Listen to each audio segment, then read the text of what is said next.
Duane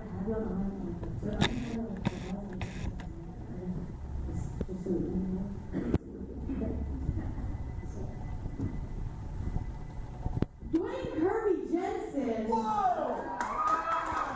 I know.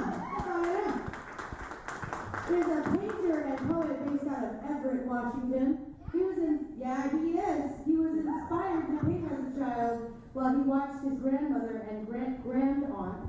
That's a thing? Grand aunt? Oh my gosh. I am learning new things all the time, you guys. Hashtag growing. Oh my gosh.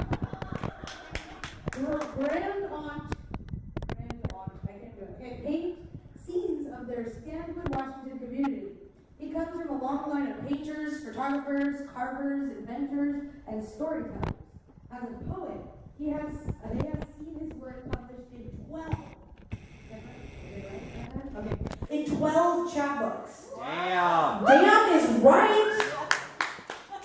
Gosh, and a variety of other publications, both in print and online. Since 1990, he has.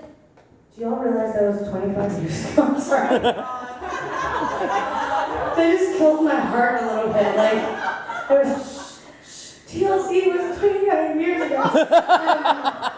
Since 1990, he has read and continues to read at numerous venues throughout the Northwest, including Seattle Poetry Slam. During the 1990s, he published Everett's Independent Voice, an arts and entertainment magazine, and The Drifter, a poetry journal. He also coordinated the Milltown Poets Open Mic. Since September of 2013, he has been the host of Everett Poetry Night and curator and organizer and all kinds of other shit for Everett Poetry Night. Every Thursday night at Kirby's.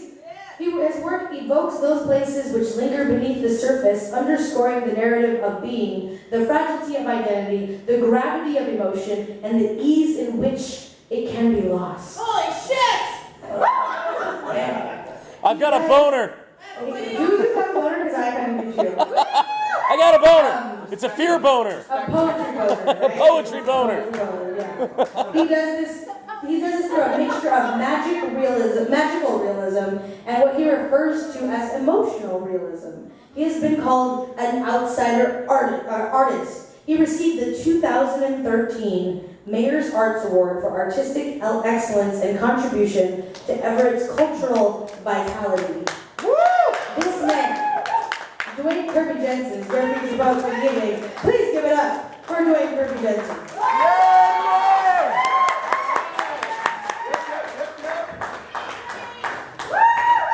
Thank you, Ella. Thank you. Poetry Slam. I gotta get this thing higher. Yeah, It's the other side. It's all legal now, Duane. Get it higher. You know, I really don't like not seeing the audience. I prefer the whole place lit up. So, you guys are gonna have kind of two features tonight because I have two chapbooks. You're gonna get a bit of this quirky little love story here, and then when I go to this one, 4 debut poems out of the 5 in here. We are going to read. We're going to get raw and emotional. So strap in when I reach for this one. hell yeah. Right He now, said strap in. real sexy. Hold me. Oh, Hurt me. hold tight. I got real. This is called Poison, His Fantasy. I walked up to the bar, ordered my second whiskey, noticed she was drinking rum.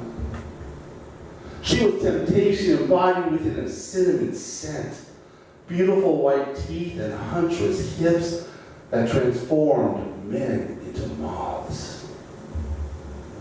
I sipped my honey-colored liquor, glancing into her brown eyes, my blues lingering with the gentleness of a hummingbird seeking forbidden nectar.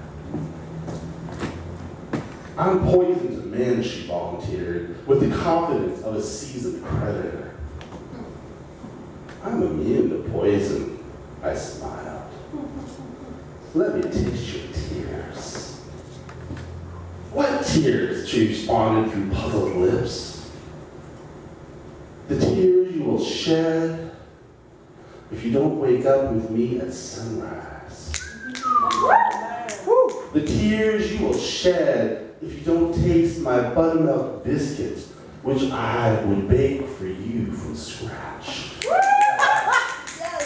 That's funny. The tears you will shed when you realize your abandonment issues are self-inflicted. Intrigue enlarged her enormous brown eyes that were suddenly sparkling as if filled with a burst of carbonation. She said in a hushed breath, "You're a very dangerous man." Oh my God. My hand reached around the back of her head, dissolving into her long black hair, which compelled me to think of Rapunzel. Her hair was thicker and darker than an old-growth forest on a moonless night. I pulled her close for a long kiss, saying, "You have no idea how right you are." The bar fell silent. Our lips parted without retreat. I asked, "Do you want honey with your biscuits?" Yes.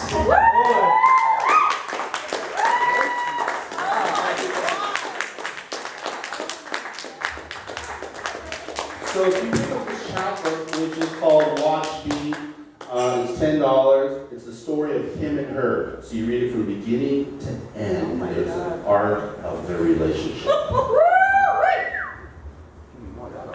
The truth of their first encounter. Later, he discerned her truth. She had no faith in Descartes' theorem of identity. Her existence was reliant upon being the object of hungry eyes, eager to consume and document her existence. Without watchers who coveted her, she felt isolated from the world, disenfranchised from life, adrift, fearing the earth beneath her feet would swallow her whole. Oh my God. I got goosebumps. You should. How their quantum love story ends. Earth, number 418, New York City, March 30th, 2027. Their love had reached its bloody end. She had thrusted her grandfather's board-cutting knife through his chest, pierced his heart that struggled to beat one last time. His lips parted, asked her why. But he knew why. She had always been a drama queen who ended things on her terms. Typical. Anyway, for her, divorce had always been too mundane an exit strategy to even consider. Earth, number 14, New York City, New York, October 13th, 2034. Each lacked the courage to leave, each too bitter to flee a sinking ship, each wanting to make sure that the other one drowned.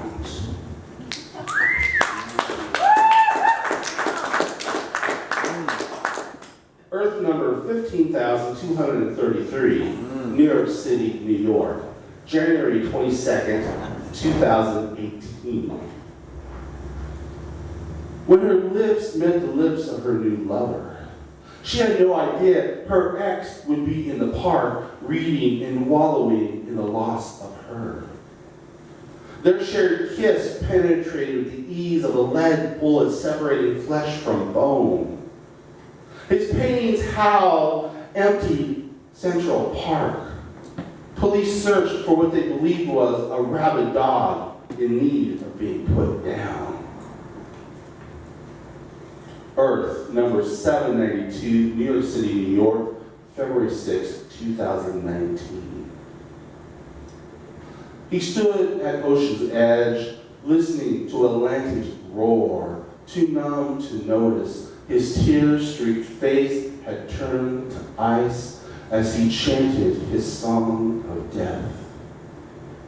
He wished he could curse God for stealing their daughter's breath at birth, for soaking his shoes in his wife's blood. Complications, the doctor repeated, as if repeating a litany during prayer, as if those words would give him solace. Birth number 418, Bellingham, Washington, May 3rd, 2077. He always knew she would be the first to pass, surrounded by their children and grandchildren who could still bring that twinkle of mirth to her eye. That glint which had telegraphed a private message to him, I'm the one you're seeking. People laughed when we married, me in my 50s and you trailing by 20 years. We laughed last, celebrating 60 years last month. Now I hold your hand, tell you, it's all right. You have earned your rest.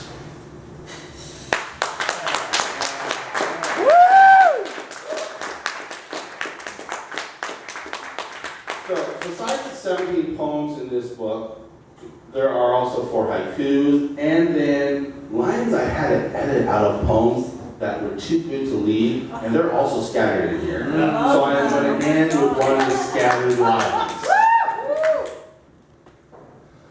She named the falcon that landed in her yard ill omen.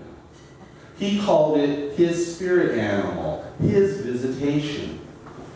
She cheered when the neighborhood cat got lucky, when it seized the falcon by its neck until